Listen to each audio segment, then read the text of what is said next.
ಮಾತಾಡ್ಬಿಡೋಣ. Start ಆಗಿತ್ತಾ? ಅವರು ಮಾತಾಡ್ಲಿ, ನಾನು ಹೇಳ್ಬಿಡ್ತೀನಿ. ನೋಡಿ, ಈ ಲೈವ್ ಪ್ರತಿಯೊಬ್ಬರಿಗೂ ಕೂಡ ಶೇರ್ ಆಗ್ಬೇಕು ಅನ್ನೋ ಉದ್ದೇಶದಿಂದ ಈ ಲೈವ್ ನಾವು ಮಾಡ್ತಾ ಇರೋದು. ಯಾಕೆ ಅಂದ್ರೆ ತಿಳಿದವರು ಕೂಡ ಇರ್ತಾರೆ, ತಿಳಿದೇ ಇದ್ದವರು ಕೂಡ ಇರ್ತಾರೆ.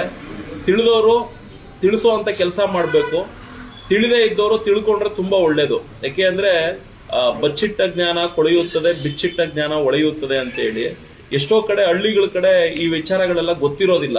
ಅಟ್ಲೀಸ್ಟ್ ಸೋಷಿಯಲ್ ಮೀಡಿಯಾ ಮುಖಾಂತರ ಆದ್ರೂ ಒಂದಷ್ಟು ವೈರಲ್ಗಳಾದ್ರೆ ತುಂಬಾ ಹೆಲ್ಪ್ ಆಗುತ್ತೆ. ಇದು ಅಪ್ರಾಕ್ಸಿಮೇಟ್ಲಿ ಎಷ್ಟು ಸಾವಿರ ಜನಕ್ಕೆ ರೀಚ್ ಆಗ್ಬೇಕು ಸರ್? 30 ಕೋಟಿ.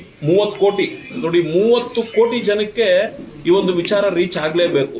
ತಿಳ್ಕೊಂಡಿದ್ದವರು ನೋ ಅಬ್ಜೆಕ್ಷನ್, ತಿಳಿದೇ ಇದ್ದವರು ನೋಡಿ, ಈಗ ಏನು ಈ ಶ್ರಮ್ ಕಾರ್ಡ್ ಅಂತ ಹೇಳಿ ಮಾಡಿದೆ, ಇದು ಸೋಷಿಯಲ್ ಸೆಕ್ಯೂರಿಟಿ, ಸಾಮಾಜಿಕ ಭದ್ರತಾ ಹಿತಾಸಕ್ತಿಯಿಂದ ಮಾಡಿಸ್ತಿರುವಂತ ಒಂದು ವ್ಯವಸ್ಥೆ. ಇವರು ಫೋನ್ ಕಟ್ ಮಾಡಮ್ಮ. ಇದರಲ್ಲಿ ಏನು ಅಂದ್ರೆ ಸುಪ್ರೀಂ ಕೋರ್ಟ್ ಕೇಂದ್ರ ಸರ್ಕಾರಕ್ಕೆ ಆದೇಶ ಕೊಟ್ಟಿದೆ. ಸುಪ್ರೀಂ ಕೋರ್ಟ್ ಇಂದ ಈ ಒಂದು ಪ್ರಕ್ರಿಯೆ ಆಗಿರೋದು, ಯಾವುದೇ ಒಂದು ಸರ್ಕಾರದಿಂದ ಅಲ್ಲ. ಈ ಸರ್ಕಾರನ ನಂಬ್ಕೊಂಡು ಕೂತ್ಕೊಂಡ್ರೆ ಯಾವುದೇ ಕಾರಣಕ್ಕೂ ಯಾವ ಜನಗಳಿಗೂ ಒಳ್ಳೇದಾಗೋದಿಲ್ಲ. ಆದ್ರೆ ಕೋರ್ಟ್ಗಳು ಜನರ ಪರಿಸ್ಥಿತಿಗಳನ್ನ ಅರ್ಥ ಮಾಡಿಕೊಂಡು ಸುಪ್ರೀಂ ಕೋರ್ಟ್ ಆದೇಶ ಕೊಟ್ಟಿದೆ ಕೇಂದ್ರ ಸರ್ಕಾರಕ್ಕೆ. ಈ ಶ್ರಮ್ ಅಂತ ಹೇಳಿ ಈ ಕಾರ್ಡ್ ಅನ್ನ ಪ್ರತಿಯೊಬ್ರು ಅಂದ್ರೆ ಅಸಂಘಟಿತ ವಲಯ ಮತ್ತೆ ಸಂಘಟಿತ ವಲಯ ಅಂತ ಹೇಳಿ, ಅಂದ್ರೆ ESI PF ಇರುವಂತವ್ರು ದಯವಿಟ್ಟು ಈ ಕಾರ್ಡ್ ಅನ್ನ ಸದ್ಯದ ಮಟ್ಟಿಗೆ ಮಾಡಿಸ್ಕೊಳ್ಬೇಡಿ. ಯಾಕೆ ಏನು ಅಂತ ನಾನು ನೆಕ್ಸ್ಟ್ ಹೇಳ್ತೀನಿ. ಮತ್ತೆ ವಿದ್ಯಾರ್ಥಿಗಳಿಗೆ ಬೇಡ, ವಿದ್ಯಾರ್ಥಿಗಳಿಗೆ ಮತ್ತೆ ESI PF ತಗೊಳ್ತಿರುವಂತವ್ರಿಗೆ ಈ ಕಾರ್ಡ್ಗಳು ಬೇಕಾಗಿಲ್ಲ. ಬಾಕಿ ಕೂಲಿ ಕೆಲಸ ಮಾಡುವಂತವ್ರು ಮತ್ತೆ ಡ್ರೈವರ್ಸ್ಗಳು, ಅಂದ್ರೆ ಸಂಘಟಿತರು ಮತ್ತೆ ಅಸಂಘಟಿತ ವಲಯ, ಈ ಎರಡು ವಲಯಕ್ಕೆ ಸಂಬಂಧಪಟ್ಟಿರುವಂತ ಕಾರ್ಮಿಕರು ಪ್ರತಿ ಹಳ್ಳಿ ಮತ್ತೆ ಗ್ರಾಮ ಮಟ್ಟದಲ್ಲೂ, ಕುಗ್ರಾಮ ಮಟ್ಟದಲ್ಲೂ ಕೂಡ ಕೂಲಿ ಕೆಲಸ ಮಾಡುವಂತವ್ರು ಈ ಕಾರ್ಡ್ಗಳನ್ನ ಮಾಡಿಸ್ಕೊಳ್ಳೋದ್ರಿಂದ ಏನ್ ಬೆನಿಫಿಟ್ ಇದೆ ಅಂತ ಹೇಳಿ ತಿಳಿಸ್ಕೊಡ್ತೀವಿ. ಹಾಗೆ ಇದೆ ನೋಡಿ, ಇದು ಸಿಸ್ಟಮ್. ಇದರಲ್ಲಿ ಸೆಲ್ಫ್ ರಿಜಿಸ್ಟ್ರೇಷನ್, ನೀವೇ ಕೂಡ ನಿಮ್ಮ ಮೊಬೈಲ್ ಅಲ್ಲಿ ಈ ಒಂದು ಸೆಲ್ಫ್ ರಿಜಿಸ್ಟ್ರೇಷನ್ ಮಾಡ್ಕೊಳ್ಬಹುದು ಈ ಶ್ರಮ್ ಕಾರ್ಡ್ದು. ಇಲ್ಲ ನಿಮಗೆ ಗೊತ್ತಾಗೋದಿಲ್ಲ ಅಂತ ಹೇಳಿದ್ರೆ ನೋಡಿ, CSC ಸೆಂಟರ್ಗಳು ಮತ್ತೆ ಸೈಬರ್ ಸೆಂಟರ್ಗಳಲ್ಲಿ ನೋಡಿ ಈ ರೀತಿಯಲ್ಲಿ CSC ಅಂದ್ರೆ ಈ ಶ್ರಮ್ನ ಮಾಡಿಸ್ಕೊಳ್ಬಹುದು. ನೋಡಿ, ಇದರಿಂದ ಏನು ಅಂದ್ರೆ ಆಧಾರ್ ನಂಬರ್ ಹಾಕ್ಬೇಕಾಗುತ್ತೆ, ಮತ್ತೆ ಆಧಾರ್ ಲಿಂಕು ಯಾವ ಒಂದು ಮೊಬೈಲ್ ನಂಬರ್ ಅಲ್ಲಿ ಇರುತ್ತೆ ಆ ಮೊಬೈಲ್ ನಂಬರ್ ಹಾಕ್ಬೇಕಾಗುತ್ತೆ, ಮತ್ತೆ ಬ್ಯಾಂಕ್ ಡೀಟೇಲ್ಸ್. ಹಾಗೆ ಏಜ್ ಬಗ್ಗೆ ನೋಡಿ, 16ರಿಂದ 59 ವರ್ಷದವರೆಗೂ ಕೂಡ ಈ ಒಂದು ಈ ಶ್ರಮ್ ಕಾರ್ಡ್ ಅನ್ನ ಮಾಡಿಸ್ಕೊಳ್ಬಹುದು. ಏನ್ ಸರ್ ಈ ಶ್ರಮ್ ಕಾರ್ಡ್ ಮಾಡಿಸ್ಕೊಳ್ಳೋದ್ರಿಂದ ನಮ್ಗೆ ಏನ್ ಉಪಯೋಗ ಅಂತ ಕೆಲವು ಚಾಲಕರುಗಳು ಕೇಳಿದ್ರೆ ನಾನು ಹೇಳೋದಕ್ಕೆ ಇಷ್ಟಪಡ್ತೀನಿ. ಈ ಕೋವಿಡ್ ಸಂದರ್ಭದಲ್ಲಿ ಯಡಿಯೂರಪ್ಪನವರು ಆರ್ಥಿಕ ಸಂಕಷ್ಟಕ್ಕೆ ಸಿಲುಕಿರುವಂತ ಚಾಲಕರು, ಅಂದ್ರೆ ಆಟೋ ಮತ್ತು ಕ್ಯಾಬ್ ಚಾಲಕರುಗಳಿಗೆ ಅಂತ ಹೇಳಿ 7,75,000 ಜನ ಇದ್ದಾರೆ ಅಂತ ಒಂದು ಡಮ್ಮಿ ಅಂಕಿ ಅಂಶ, ಅದು ಪಕ್ಕಾ ಅಲ್ಲ, ಡಮ್ಮಿ ಅಂಕಿ ಅಂಶನ ಇಟ್ಕೊಂಡು ನಾವು 5,000 ರೂಪಾಯಿ ಕೊಡ್ತೀವಿ ಅಂದ್ರು. ಆದ್ರೆ ಕೊಟ್ಟಿದ್ದು ಕೇವಲ ಬರೀ 2.5 ಲಕ್ಷ ಜನಕ್ಕೆ ಅಷ್ಟೇ. ಆದ್ರೆ 7.5 ಲಕ್ಷ ಜನಕ್ಕೂ ಕೂಡ ಕೊಟ್ಟಿಲ್ಲ. ಏನಕ್ಕೆ ಅಂದ್ರೆ ಅದಕ್ಕೊಂದಷ್ಟು ನಿಬಂಧನೆಗಳನ್ನ ಹಾಕಿದ್ರು. ದೇವ್ರು ಕೊಟ್ಟರು ಪೂಜಾರಿ ಕೊಡಲ್ಲ ಅನ್ನೋ ರೀತಿಯಲ್ಲಿ ಅಧಿಕಾರಿಗಳು ನಿಬಂಧನೆ ಹಾಕಿದ ಮೇಲೆ ಆ ದುಡ್ಡುಗಳು ಎಲ್ರಿಗೂ ಕೂಡ ಸಿಕ್ಕಿಲ್ಲ. ಅಂದ್ರೆ ಎಲ್ಲೋ ಒಂದ್ ಕಡೆ ಅಂಕಿ ಅಂಶ ಹಿಡಿದು ಮಾತಾಡ್ತಿದ್ರು, ಆದ್ರೆ ಇಲ್ಲಿ ಅಂಕಿ ಅಂಶ ಹಿಡಿಯೋದಕ್ಕೆ ಸಾಧ್ಯ ಇಲ್ಲ.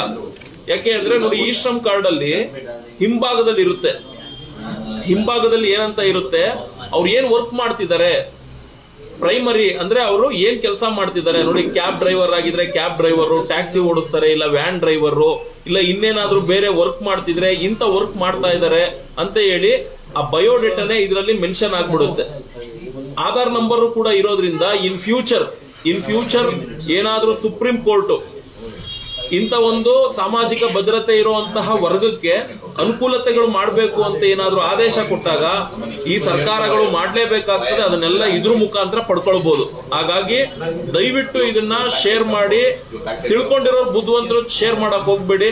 ತಿಳಿದೇ ಇದ್ದವರು ದಯವಿಟ್ಟು ಈ ಶ್ರಮ್ ಕಾರ್ಡ್ ಅನ್ನ PF ESI ತಗೊಳ್ಳೋರು ಬಿಟ್ಟು, ಮತ್ತೆ ವಿದ್ಯಾರ್ಥಿಗಳು ಬಿಟ್ಟು ಬಾಕಿ ಉಳಿದಂತವ್ರು ಎಲ್ಲರೂ ಕೂಡ ಈ ಶ್ರಮ್ ಕಾರ್ಡ್ ಅನ್ನ ಮಾಡಿಸ್ಕೊಡಿ. ಆ ಈ ಶ್ರಮ್ ಕಾರ್ಡ್ ಎಷ್ಟು ಮಟ್ಟಿಗೆ ರೀಚ್ ಆಗ್ಬೇಕು ಅಂದ್ರೆ ನೋಡಿ, ಹೇಳ್ತಾರೆ ಸರ್ ನೀವು ಹೇಳ್ಬಿಡಿ, ಈ ಶ್ರಮ್ ಕಾರ್ಡ್ ಎಷ್ಟು ಜನಕ್ಕೆ ರೀಚ್ ಆಗ್ಬೇಕು ಅಂತ. 30 ಕೋಟಿ ವರ್ಕರ್ಸ್ ಗೆ ರೀಚ್ ಆಗ್ಬೇಕು. ಏನಕ್ಕೆ 30 ಕೋಟಿ ಜನಕ್ಕೆ ರೀಚ್ ಆಗ್ಬೇಕು ಸರ್? ಎಲ್ರು ಇನ್ಫಾರ್ಮಲ್ ವರ್ಕರ್ಸ್ ಎಲ್ಲ ಭಾರತ.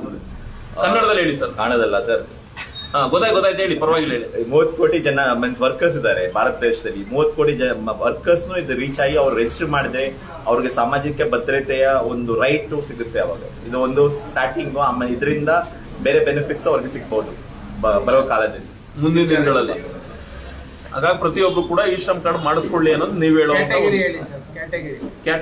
ಕ್ಯಾಟಗರೀಸ್. ಎಲ್ಲರೂ means agriculture labour, street vendors, domestic workers, home base workers, ಆಮೇಲೆ ಬಂದು ಇದು ಆಪರ್ಸ್ ಬೇಸ್ ವರ್ಕರ್ಸ್, ಡೆಲಿವರಿ ಬಾಯ್ಸ್, ಎಲ್ಲರೂ ಯಾರು means who don't have A contract, self employed, informal, who is not getting the ESI and PF. ESI and PF. Sir ನೀವು ಹೇಳಿ. Okay, ನೀನು ಹೇಳ್ಬಿಡೋದು. ಮತ್ತೆ ನೋಡಿ ಸ್ನೇಹಿತರೆ, ಇದು ESI PF ಯಾರಿಗೆ ಬರ್ತಾ ಇಲ್ವೋ, ಸೊ ಅಂಥವ್ರು ಖಂಡಿತ ನೀವು ಈ ಒಂದು ಪೋರ್ಟಲಲ್ಲಿ ಹೋಗಿ ನೀವು ರಿಜಿಸ್ಟರ್ ಮಾಡಿಸ್ಬೋದು. ನಿಮ್ಮದೊಂದು ಮೆಕ್ಯಾನಿಕ್ ಅಂಗಡಿ ಇದೆ, ಅಥವಾ ನಿಮ್ಮ ಮನೆ ಕೆಲಸಕ್ಕೆ ಹೋಗ್ತಾ ಇದ್ದಾರೆ, ಒಂದು ಅಗರಬತ್ತಿ ಫ್ಯಾಕ್ಟ್ರಿಗೆ ಹೋಗ್ತಾ ಇದ್ದಾರೆ, ಅಥವಾ ಒಂದು ಮನೆ ಕೆಲಸಕ್ಕಾಗ್ಲಿ, ಫ್ಯಾಕ್ಟ್ರಿ ಹೌಸ್ ಕೀಪಿಂಗ್ ಕೆಲಸಕ್ಕಾಗ್ಲಿ, ಅಥವಾ ಒಂದು ಸೇಲ್ಸ್ ಅಲ್ಲಿ ಇದ್ದಾರೆ. ಸೊ ಈ ಕೆಲಸಕ್ಕೆಲ್ಲ, ಮತ್ತೆ ವಾಚ್ಮೆನ್ಸ್, ಇವರೆಲ್ಲರಿಗೂ, ಸೆಕ್ಯೂರಿಟಿ ಗಾರ್ಡ್ಸ್, ಇವರೆಲ್ಲರಿಗೂ ಈ ಕಾರ್ಡ್ ಮಾಡಿದ್ರೆ ನಾಳೆ ದಿನ ನಿಮ್ಮ ದಾಖಲೆ ಸರ್ಕಾರದ ಹತ್ರ ಇರುತ್ತೆ. ये इम्पोर्टेंट बोलो कि आप आके हमारे से जुड़ो. वैसे आपको बनाना नहीं है, क्योंकि हम मदद करेंगे, हम बनाएंगे, हम यहाँ पे आपके लिए बैठे हुए. ಓಕೆ, ಮತ್ತೆ ನಿಮಗೆ ಈ ಕಾರ್ಡ್ ಮಾಡೋದ್ರಲ್ಲಿ ಏನಾದ್ರು ಸಮಸ್ಯೆಗಳಾಗಿದ್ರೆ ನಿಮ್ಗೆ ಯಾವ ತರ ಮಾಡೋದು ಅಂತ ಕಾಮೆಂಟ್ ಬಾಕ್ಸ್ ಅಲ್ಲೂ ವಿಡಿಯೋ ಹಾಕಿರ್ತೀವಿ. ಹಂಗೂ ಇಲ್ಲ ಅಂದ್ರೆ ಲೊಕೇಶನ್ ಹಾಕಿರ್ತೀವಿ. ನಮ್ಮ ಆಫೀಸ್ ಇರುತ್ತೆ, ನಂದಿನಿ ಲೇಔಟ್ ಅಲ್ಲೂ ನಮ್ಮ ಆಫೀಸ್ ಇದೆ, ಮತ್ತೆ JP ನಗರ ಮೆಟ್ರೋ ಸ್ಟೇಷನ್ ಹತ್ರ ಕೂಡ ನಮ್ಮ ಆಫೀಸ್ ಇದೆ. ಇಲ್ಲಾಂದ್ರೆ ಬೇರೆ ಸೈಬರ್ ಸೆಂಟರ್ಗಳು, ಬೇರೆ ಸೈಬರ್ ಸೆಂಟರ್ ಮತ್ತೆ CSC ಸೆಂಟರ್ ಅಲ್ಲಿ ನೀವು ಈ ಕಾರ್ಡ್ ನ ಮಾಡಿಸ್ಕೊಬಹುದು. ಮತ್ತೆ ನೀವು ಕೂಡ ಸೆಲ್ಫ್ ರಿಜಿಸ್ಟ್ರೇಷನ್ ಗೂಗಲ್ ಅಲ್ಲಿ ಹೊಡೆದ್ರೆ ಮಾಡ್ಕೊಬಹುದು. ಸೊ ನೀವೆಲ್ಲ ಈ ಕಾರ್ಡ್ ನ ಮಾಡ್ಕೊಳ್ಳಿ. ಮತ್ತೆ ಈ ಕಾರ್ಡ್ ಅಲ್ಲಿ ಬರುವಂತ ಸವಲತ್ತುಗಳು ಸರ್ಕಾರದಿಂದ, ಮತ್ತೆ ಸರ್ಕಾರ ಒಂದು ವೇಳೆ ಏನಾದ್ರೂ ಆದೇಶ ಹೊರಡಿಸ್ಲಿಲ್ಲ ಅಂದ್ರೂ ಸುಪ್ರೀಂ ಕೋರ್ಟ್ ಒತ್ತಾಯದಿಂದ ಕೂಡ ನಿಮ್ಗೆ ಇದ್ರಲ್ಲಿ ಸಿಗೋ ಅಂತ ಎಲ್ಲ ಒಂದು ಬೆನಿಫಿಟ್ಸ್ ನ ತಗೊಬಹುದು ಅಂತೇಳಿ ಈ ಲೈವ್ ನ ಮುಗಿಸ್ತೀವಿ. ಧನ್ಯವಾದ. ಆ ಕಡೆ ತೋರಿಸಿ.